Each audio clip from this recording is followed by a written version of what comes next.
Okay guys, welcome to our YouTube channel. Now this is a very important update.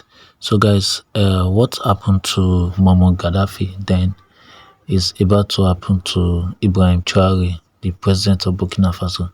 So guys, please let's take this seriously and let's see what we can do to protect this young man trying to liberate Africa. America and France, they are working so hard to eliminate this guy. So let's stand by Ibrahim Traore. Let's save Africa. Thank you guys.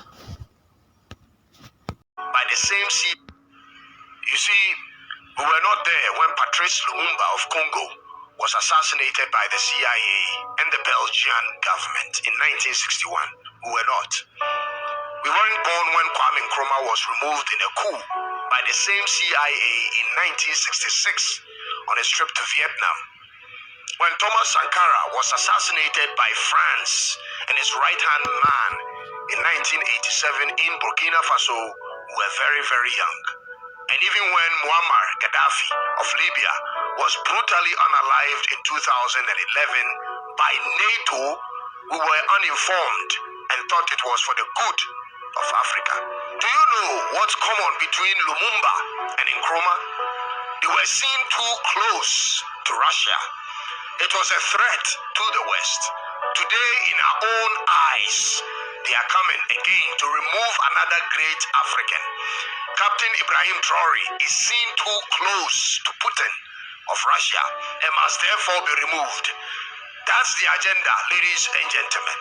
This time, with all the information we have as Black Africans, what are we going to do about it? How will history remember us? What will we say when history talks about our generation? Did we put up a fight? Did we stand up? Did we say something, or did we look the other way, thinking it was too far away from our doors? Ladies and gentlemen, that time is here to stand for something. France and the US government have decided to take down Captain Ibrahim Traore of Burkina Faso by any means necessary. What's your stand on this matter? Can't we, as the people of Africa, throw the biggest continental march or demonstration ever in support of our brother?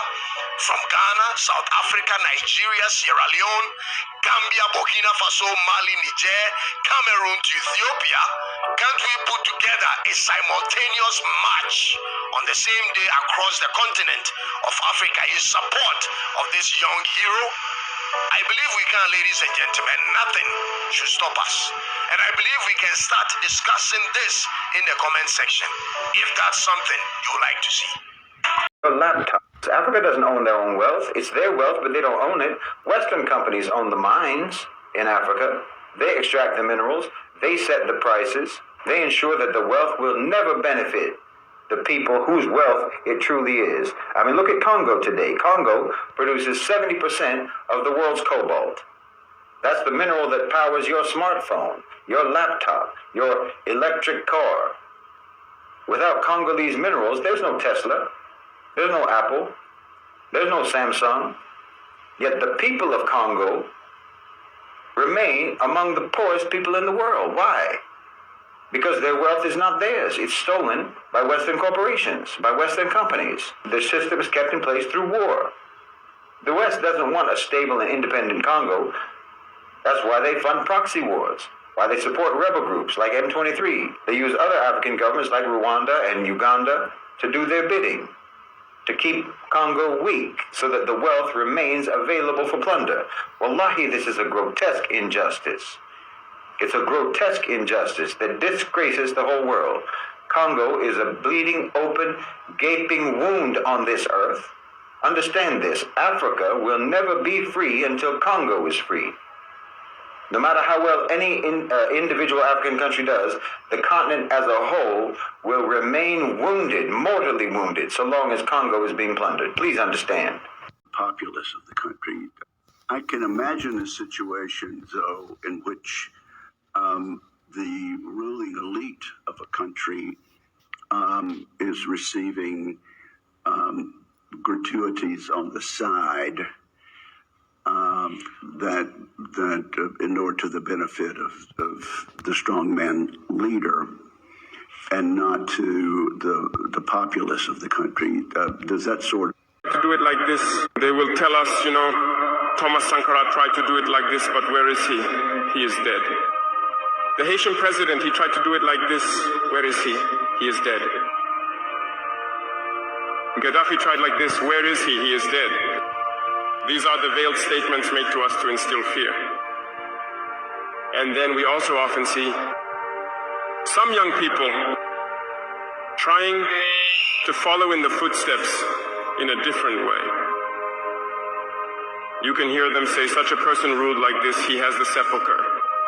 Such a person ruled like this, he is in prison. All this to try to scare us, to make us cowards. I think they haven't understood something. When we say the homeland or death, we shall overcome, it's not just a phrase, it has its full meaning. We are not afraid and we will never be afraid. We will continue our struggle.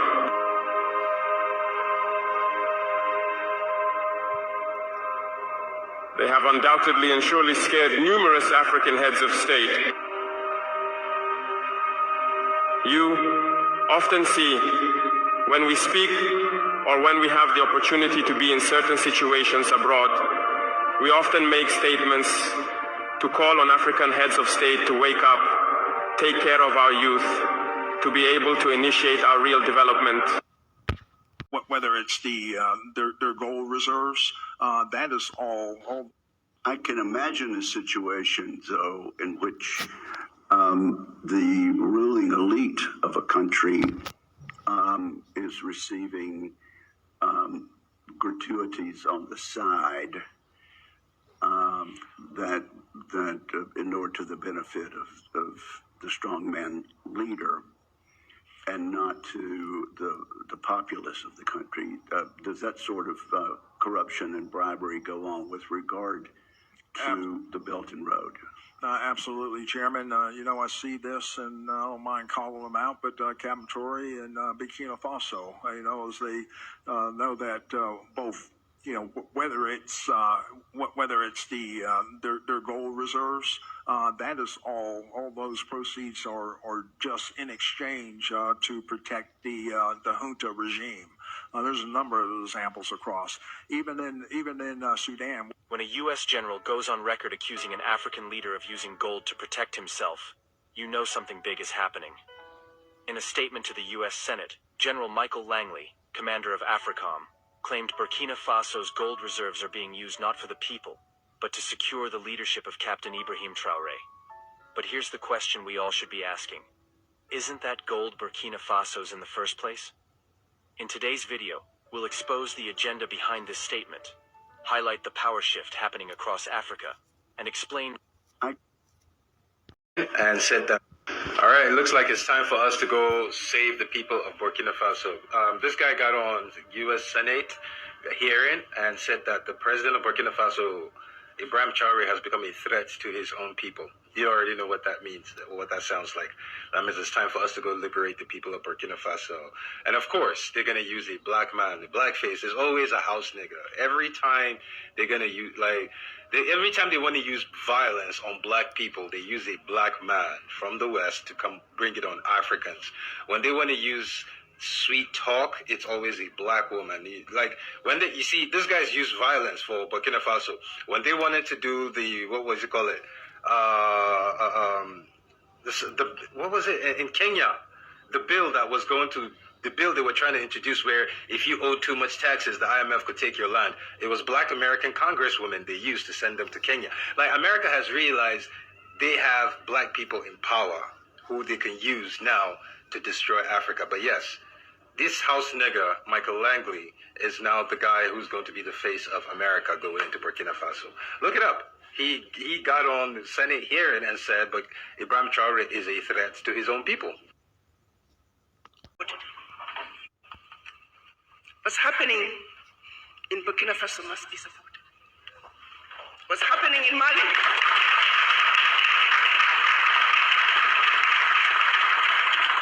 must be supported.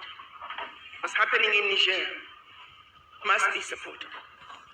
If you care the least bit about our future, how going to get France out of Africa?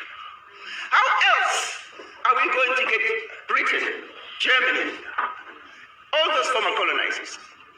They're now in as multinationals, siphoning billions out of Africa, using safe havens to hide their returns. We know they're here. They are now wolf in sheep's clothing.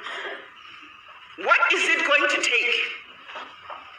If you look at the move that Niger made, by simply saying, France, you can no longer buy our uranium for 80 cents a kilo, when we know very well you're selling it for 200 euros per kilo.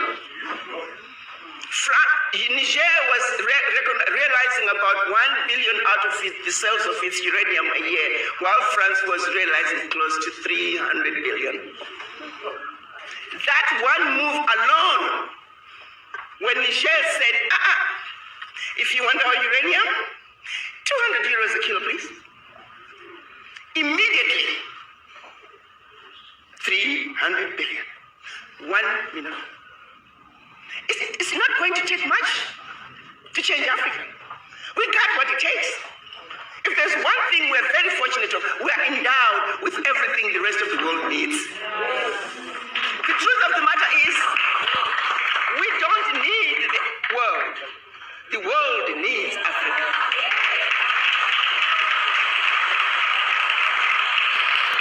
But we really know that and believe in it and are ready to stand up and proclaim who we are. The most strategic today, one of the most unstable countries is DRC. Lumumba did not serve too long, because when Lumumba came in, they realized that this guy is going to create independence in the DRC, where the most strategic minerals are found. Since the passing of Lumumba till to date, DRC has never known peace. They will never know peace because those who are exploiting the resources of that area are the ones who are sponsoring the rebels in that area.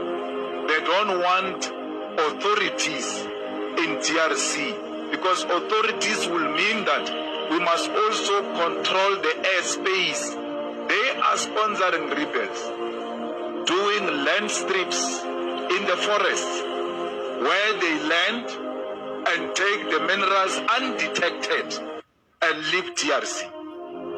Today, DRC was supposed to be one of the most richest countries, but the imperialist forces will not allow it to be. Burkina Faso would have been one of the most beautiful countries in Africa had Sankara lived long.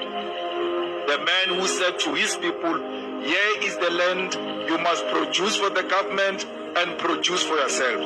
Sankara who loved education.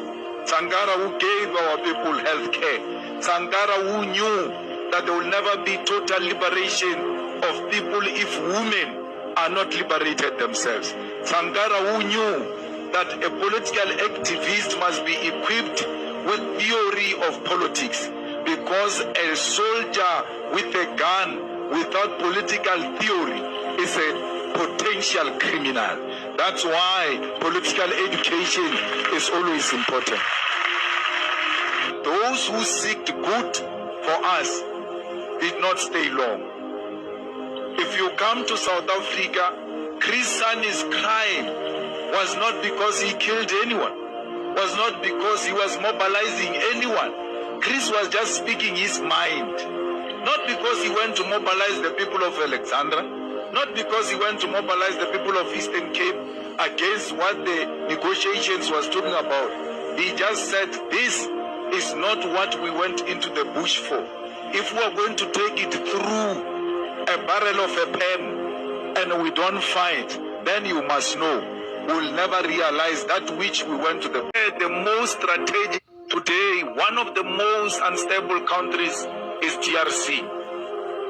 Lumumba did not serve too long, because when Lumumba came in, they realized that this guy is going to create independence in the DRC, where the most strategic minerals are found. Since the passing of Lumumba till to date, DRC has never known peace. They they will never know peace, because those who are exploiting the resources of that area are the ones who are sponsoring the rebels in that area. They don't want authorities in DRC, because authorities will mean that we must also control the airspace. They are sponsoring rebels, doing land strips in the forests where they land and take the minerals undetected and leave DRC. Today, DRC was supposed to be one of the most richest countries, but the imperialist forces will not allow it to be. Burkina Faso would have been one of the most beautiful countries in Africa had Sankara lived long.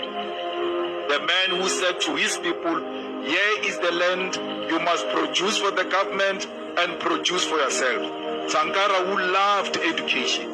Sankara who gave our people health care. Sankara who knew that there will never be total liberation of people if women are not liberated themselves. Sankara who knew that a political activist must be equipped with theory of politics, because a soldier with a gun without political theory is a potential criminal. That's why political education is always important. Those who seek good for us did not stay long. If you come to South Africa, Chris Sani's crime was not because he killed anyone, was not because he was mobilizing anyone. Chris was just speaking his mind. Not because he went to mobilize the people of Alexandra, not because he went to mobilize the people of Eastern Cape against what the negotiations was talking about. He just said, this is not what we went into the bush for. If we are going to take it through a barrel of a pen and we don't fight, then you must know we'll never realize that which we went to the bush for. And they realized that this man cannot be persuaded, not even by money. And they did not waste time. They finished him off. Because when we were negotiating for our democracy and thinking it's a peaceful transition from resistance to democracy, we actually found our leaders negotiating deals instead of negotiating for democracy. You need to go and do a research and ask yourself, when did the Vodafone deal come into South Africa? Vodafone. There were no cell phones. Vodafone was not here. Vodafone was negotiating with the apartheid regime just before the negotiations for democracy started. When the negotiators realized that, amongst other things, these people are talking about a wireless phone which is coming to South Africa, they stopped the negotiations and went to Vodafone, or you are talking to wrong people. We are going to take over after these people. Come this side, and even if you insist on that deal with those people, when we come in, we are going to cancel that deal. Go and check out who were the black people who were part of a deal of Vodafone, what you call Vodacom today. And you must ask, once you know their names, then go and check what was their role in the negotiations. Then you will have an answer why we are where we are. They didn't have to kill them. They just have to corrupt them and give them the necessary resource to undermine the African struggle.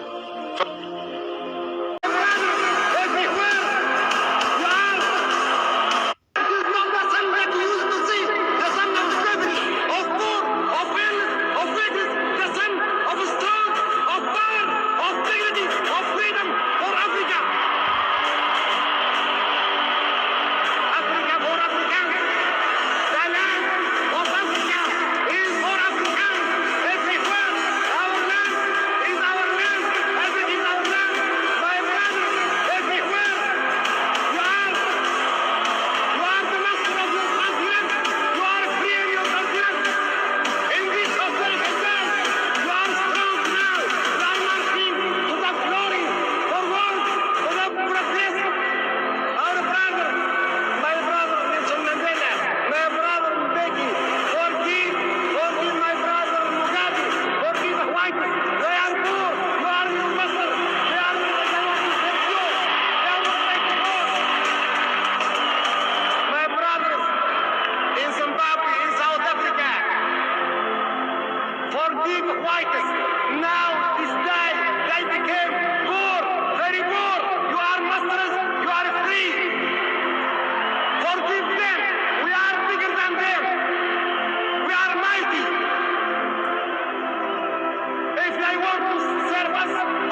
goodbye.